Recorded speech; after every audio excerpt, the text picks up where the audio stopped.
In Africa, a dusty forgotten grave with the name Lawrence Onini barely visible. Nearby, a young boy with curious eyes stares at an old newspaper featuring Onini's story, wondering if crime truly pays. The legacy of Lawrence Onini, a cautionary tale. In the heart of Africa, a weathered grave bears the name of Lawrence Onini, a notorious figure whose infamous story has stood the test of time. As a curious young boy gazes at a faded newspaper clipping, he can't help but wonder, does crime truly pay? For he was about entering into the world of crime. Life had been difficult for him, barely eating a meal daily. His master Ojo the tailor was quite mean. Seeing this grave, he began to wonder who Lawrence Onini was. He had heard of it in the passing by some people. He will go to meet an elderly man called Oganosa. Ejiro was the name of the boy. And so on one cool Sunday evening he met Oganosa. He was with his family in the yard, chatting with his children. Ejiro sat with the children as he ate his bowl of rice presented to him by Mama Osas. After devouring his piece of meat, Ejiro spoke up. Please Oganosa, tell us. Who was Lawrence Onini? Oganosa smiled, then his face turned serious. He said, Lawrence Onini, also known as the Law or of Bigbo, was a Nigerian armed robber who terrorized the city of Benin in the 1980s. His reign of terror was marked by brazen bank heists, kidnappings, and murders. Onini's notoriety was fueled by his charismatic personality, cunning, and bravery. However, Onini's life of crime ultimately caught up with him. He was arrested, tried, and executed by firing squad in 1987. His downfall serves as a stark reminder that crime does not pay. The consequences of his actions were devastating, leaving behind a trail of victims, families, and communities forever scarred. As the young boy gazes at the newspaper clipping, and Oganosa, he is reminded that the glamour of crime is an illusion.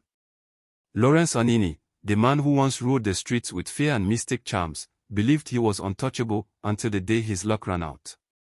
Betrayed by his closest ally, caught with his lover, and left powerless as his charms failed him, Onini's dramatic downfall is a tale of crime, regret, and chilling revenge against the woman who raised him. How did the most dreaded robber in Nigeria's history meet his end? Stay tuned to find out. The story of Onini, the infamous Nigerian robber, is one of the most captivating and chilling tales in the country's history. Lawrence Nomaniagbon Onini, often called the Law, was a notorious criminal whose reign of terror in the 1980s left the people of Benin City and other parts of Nigeria in fear. Onini's rise to power. Onini was born in a small village near Benin City, Edo State, Nigeria, in the 1960s. He started as a skilled driver, working for local gangs and aiding in transporting stolen goods. Over time, his intelligence, charm, and ruthlessness earned him a reputation as a leader among criminals. In the early 1980s, Onini formed a deadly gang with his close associate Monday Osumbo, along with other criminals. The gang specialized in armed robbery, hijacking, and bank raids. Their operations were swift and violent, leaving a trail of death and destruction. The Reign of Terror. By the mid-1980s, Onini and his gang had become infamous. They raided banks in broad daylight, killing security personnel and innocent bystanders. Their activities extended to robbing marketplaces and ambushing police vehicles. Onini's ability to evade capture baffled authorities, leading to rumors that he possessed supernatural powers. The gang became so brazen that they began targeting police officers, whom they believed were corrupt. At the height of their reign, they killed several policemen and wrote threatening letters to the police force, mocking their inability to catch them. The betrayal and fall. Onini's downfall began when his gang members started turning against one another. Monday Osumbo, his trusted second-in-command, was arrested and gave away crucial information about their hideouts. The police, under the leadership of Superintendent Keod Unororo, launched a massive manhunt for Onini. On December 3, 1986, Onini was finally captured in a dramatic raid in a hideout in Benin City. He was found with a bullet wound in his leg and was taken into custody. His arrest was a moment of relief for the country, as his reign of terror had paralyzed entire communities. Trial and execution. Onini was tried and convicted of multiple counts of armed robbery and murder. During his trial, he showed no remorse for his crimes. In March 1987, Anini and some of his gang members, including Monday Osumbo, were executed by firing squad in Benin City. Legacy. Anini's story remains a cautionary tale in Nigeria, symbolizing the consequences of unchecked crime and corruption. His reign exposed flaws in the police force, including corruption and inefficiency, which contributed to his ability to evade capture for so long. Today, Anini is remembered as one of Nigeria's most infamous criminals, a figure whose name still evokes fear and fascination. His life serves as a grim reminder of how crime, no matter how daring, ultimately leads to destruction. The tale of Lawrence Anini is steeped in not just his violent exploits but also the mystique surrounding his alleged use of powerful charms, which many believed made him invincible. However, as the story unfolds, his reliance on charms ultimately failed him, leading to his dramatic capture and a chilling encounter with his mother. Anini's reputation for elusiveness wasn't just attributed to his intelligence or strategic planning but also to his supposed use of powerful juju, charms. Many believed he had supernatural protection that rendered him invisible to the police or immune to bullets. These beliefs were fueled by his gang's ability to escape daring operations and evade massive police manhunts. However, his luck ran out on December 3, 1986. After months of terrorizing the nation, Anini was betrayed by his gang members and tracked to a small house in Benin City. During the raid, the police found him hiding under a bed with his girlfriend. His charms, which he believed would protect him from being caught, proved useless. Anini was shot in the leg during the arrest, immobilizing him, and the invincible criminal was finally in custody. While in prison awaiting trial, Anini reportedly requested to see his mother. It was a strange and emotional moment, considering the gravity of his crimes and the terror he had unleashed. When his mother came to see him, Anini shocked everyone by accusing her of failing to correct him when he first started stealing as a child. Consumed by anger and regret, he reportedly lunged at her and bit off a part of her ear. He blamed her for his descent into a life of crime, claiming that her negligence and lack of discipline played a role in shaping the monster he had become. This violent act was his way of expressing his frustration and misplaced accountability for his actions. Anini's dramatic capture and the encounter with his mother highlighted the tragic end of a man who once thought himself untouchable. His story is a reminder of the destructive power of crime, the false hope placed in charms, and the importance of early guidance in shaping one's moral compass.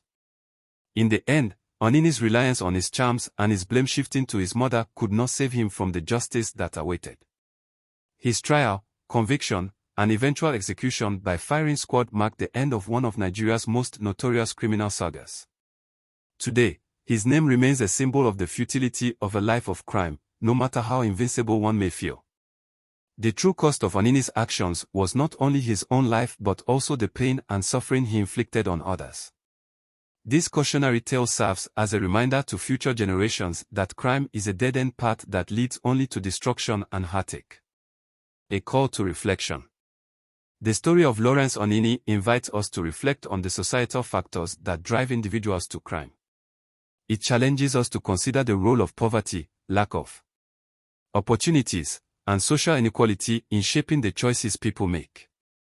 By examining the complexities of Anini's story, we can work towards creating a more just and equitable society where young people are empowered to make positive choices.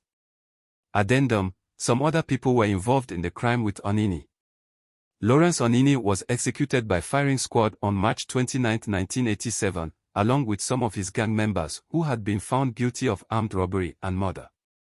The most notable among them were Monday Osumbo, Anini's right-hand man and second-in-command. He played a major role in the gang's violent operations. George Ayomo, a corrupt police officer who provided Anini's gang with weapons and insider information. He was the most infamous police accomplice executed alongside the criminals. Ofage, another gang member involved in the group's Notorious activities. ZZ, a gang member who participated in multiple robberies and killings. Monday Ahonwan, one of Anini's trusted associates. These individuals were executed at the firing squad arena at the Bar Beach, Lagos, a well-known site for public executions in Nigeria at the time. The execution marked the end of one of Nigeria's most feared criminal gangs and sent a strong message about the consequences of violent crime. There is very little publicly available information on what happened to Lawrence Onini's mother and his girlfriends after his execution. However, here's what is known from various accounts. Anini's mother. One of the most chilling stories about Anini's final days involves his violent encounter with his mother in prison. According to reports, while awaiting execution, Onini requested to see his mother. When she arrived, he shockingly bit off a part of her ear, blaming her for not disciplining him when he started stealing as a child. After his execution in March 1987, it is believed that his mother lived the rest of her life in shame and grief. Given the widespread fear and anger Anini had caused, she likely faced social stigma and rejection from the community. Anini's girlfriends. Anini was rumored to have multiple girlfriends, but the most famous one was the woman he was caught with during his arrest on December 3, 1986. When the police raided Anini's hideout in Benin City, he was reportedly hiding under a bed with one of his girlfriends. This woman was said to have been interrogated by the police, but there is no official record of her being charged or executed. Most of Anini's known female associates disappeared from the public eye after his execution, likely fearing public backlash or police scrutiny. Some of them may have returned to normal lives, while others may have remained in hiding. Since Anini's reign of terror was deeply feared, anyone associated with him, whether family or romantic partners, likely suffered great social and psychological consequences. There is limited publicly available information on what happened to the families of Anini's gang members, including the notorious corrupt police officer DSP George Ayomo, after their execution. However, based on historical accounts and societal reactions, we can infer some likely outcomes. DSP, Deputy Superintendent of Police, George Ayomo, was a high-ranking officer who secretly aided Anini's gang by providing them with weapons, insider police information, and protection. When he was caught, his betrayal of the force shocked Nigeria.